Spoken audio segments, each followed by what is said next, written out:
Good morning, Coronado, or afternoon, Coronado High School. How are you? Good. Thank you very much, Ms. Morales and Ms. Goodman, for having us here. And we're here basically to talk about something really simple, putting on our seatbelts. Unfortunately, teenagers, all of you standing here outside today, are more likely not to wear your seatbelt. You're 3 times more likely not to put it on.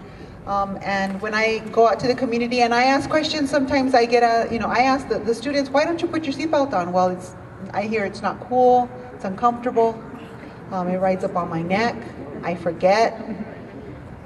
But the reality is that, as we're getting older, we have more responsibilities, and one of those big responsibilities is for you to wear your seatbelt. And we might think, well, that's easy, or, it's kind of elementary, right? But in the end, the thing is, for example, right now, John's going to share his story with you. He used to be a freshman here at Coronado High School. And he's going to share his story with you. And those 2 seconds, 3 seconds that it takes for us to put our seatbelt on, it's going to save your life. It's going to save your friend's life. Those of us that have people that we love, it's going to save their lives. And also, if we happen to be in a crash with another vehicle, it's going to save that other family's life. So it's not just about us wearing our seatbelt. It affects the entire community. Your principal just stated she's lost students that would have graduated or did graduate from Coronado High School, and they're no longer here pursuing their dreams and their wishes because of something that they didn't do for 2-3 seconds. So without further ado, I'm going to go ahead and introduce. His name is John Muir, and he's a student at Cathedral High School. Like I said, he used to come to Coronado High School his freshman year when he was involved in that crash. That's why we brought him here today, so he can go ahead and share his story with you. Okay. John? Oh, you know what? I'm so sorry. We do have one of your favorite teachers here, Mr. Hawkins. Yay! And he wants to talk to you a little bit before we get into John's story. Hey everybody, how's Coronado doing? Yeah! All right, T-Birds. First of all, I want to thank TXDOT, the Texas Department of Transportation. And I would also like to thank our PTSA here at Coronado High School and our administrators for seeing that this really is a very important program to bring out to our school. And actually, this is a program that's very dear to my heart. And the reason for that is I want to tell you a quick little 1-minute story before I introduce John. But it all started about 1.5 years ago, and I was actually sitting right over there in E building. Some of you may have seen me around, or may have had me before. But my classroom's right over there in E building, and I was actually sitting there one afternoon right after school when I got one of the worst phone calls that any parent or any adult or anybody for that matter could ever receive. And as you all can possibly imagine, that phone call on the other end was John's mother, who is here today also. And through the tears, what I heard is that my godson, who at that time was only 16 years old, somebody who through the years I had come to love no differently than as if he were my own son, had just gotten into an extremely high-speed, high-impact car accident. Now, for the next 20 or 30 minutes, it was a blur. Only 20 to 30 minutes, but probably the biggest blur of my life, as I was speeding, well, trying to rush all the way across the other side of town to go be by the side of my godson, who had just gotten into this horrific accident. When I finally arrived, the whole time I was begging and pleading with God, please not to take our boy away from our lives, only to come to see something, as you guys can see here, but in my opinion, actually worse. And we do have some pictures we want to share with you guys in a few minutes from John's accident and from his recovery. But I want you just for a minute, or for a few seconds, to imagine arriving at a scene and seeing something like this, and knowing that one of your loved ones is trapped inside. Now, I'm very honored and blessed to say that he is with us still here today. And I do attribute his recovery to several things, three in general. 3 things that I attribute to his recovery to. And the first one is all the countless prayers and support and all the blessings that we had, and all the support and prayers that I got from the Coronado staff, from the students, and even from our Youth Alive Club here. And I also attribute his recovery to all the first responders, the EMS that showed up and helped him, the police department, the fire department, a complete stranger who stopped at the side of the road to help him while he was trapped. And the third reason, I would actually like John to explain as to why we feel that he survived. So if you could please help me welcome our walking daily reminder that miracles really do exist, a former T-Bird, my godson, John Taylor Muir.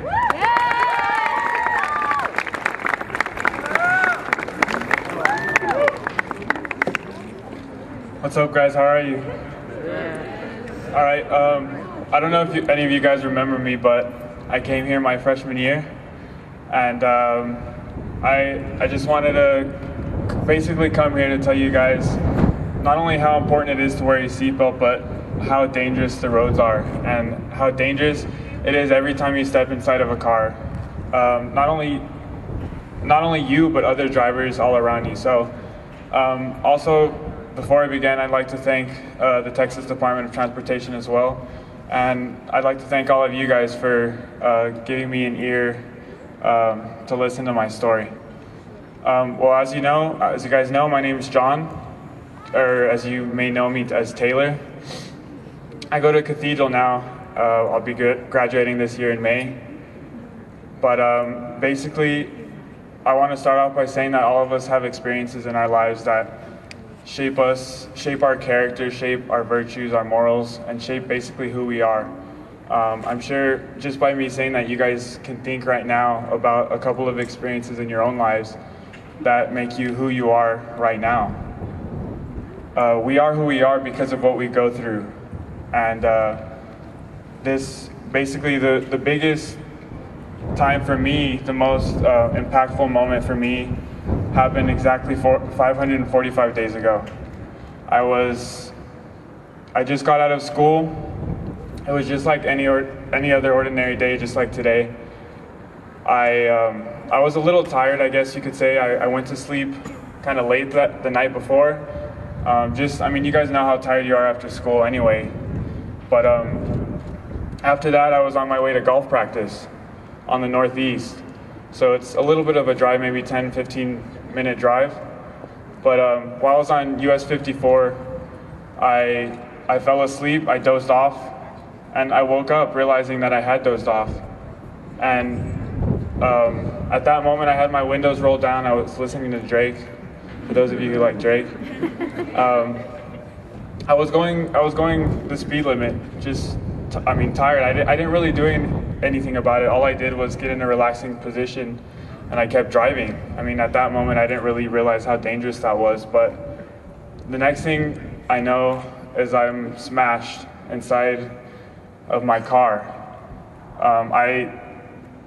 If you were to ask me right then and there, I didn't know what happened. I felt that I did know I fell asleep, but I really couldn't tell you exactly what happened.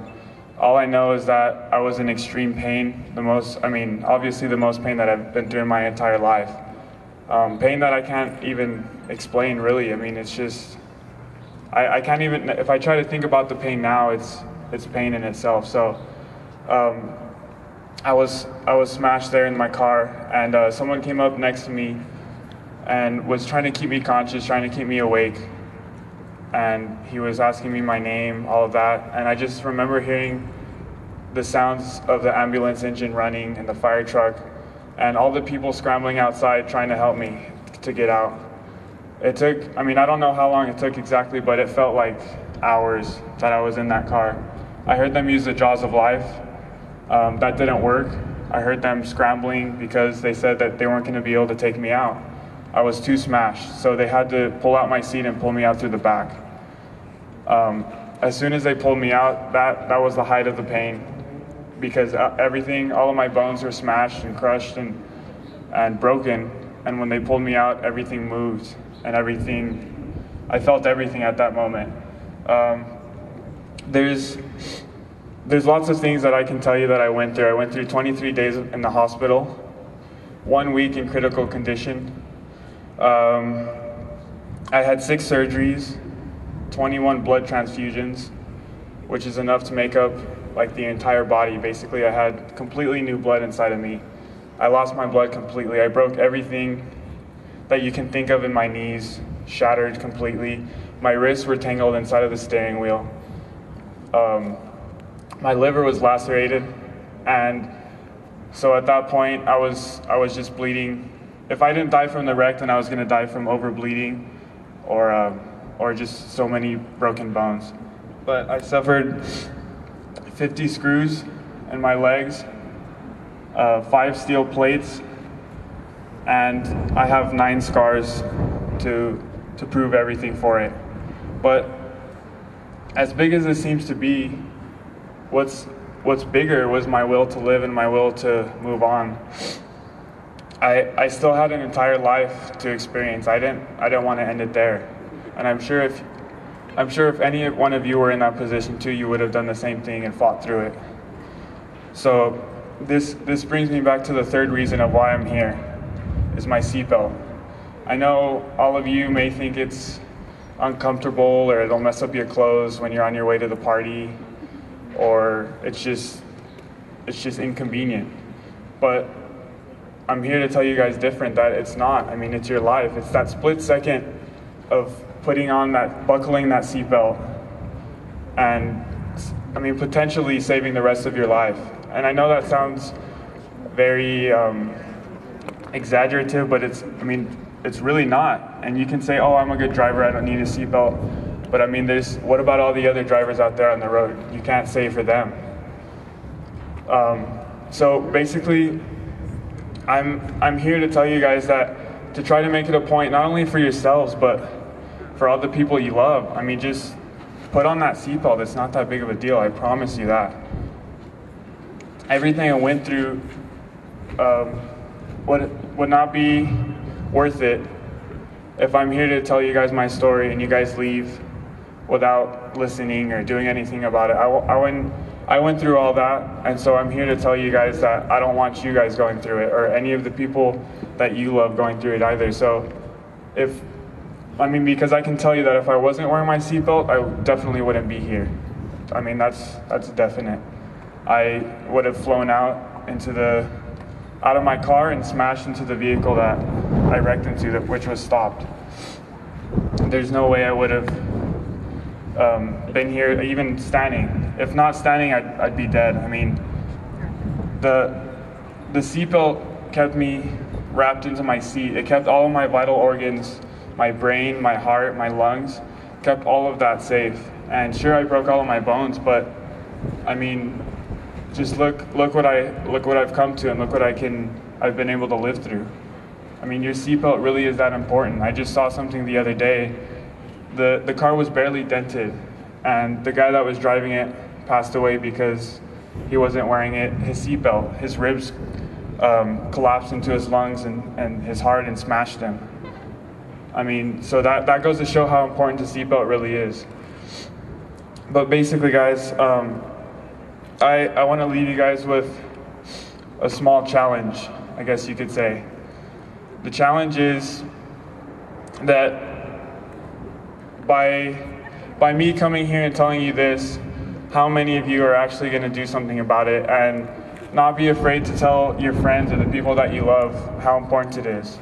I mean, we can all essentially save lives together if we do this and if we spread the word. And I know that sounds kind of cheesy or dumb or whatever, but it's true. I mean, you're driving a 2-ton bullet, and if you're not wearing your seatbelt and you get into a car accident, chances are you're not going to live. And there's just statistics to prove all of that. I'm not just saying that. So if we can all spread that word to wear a seatbelt and emphasize how important it is, we can all save lives together. Thank you guys so much for letting me come and speak to you, and drive safe. And yeah, just remember to wear your seatbelt, guys. Thank you.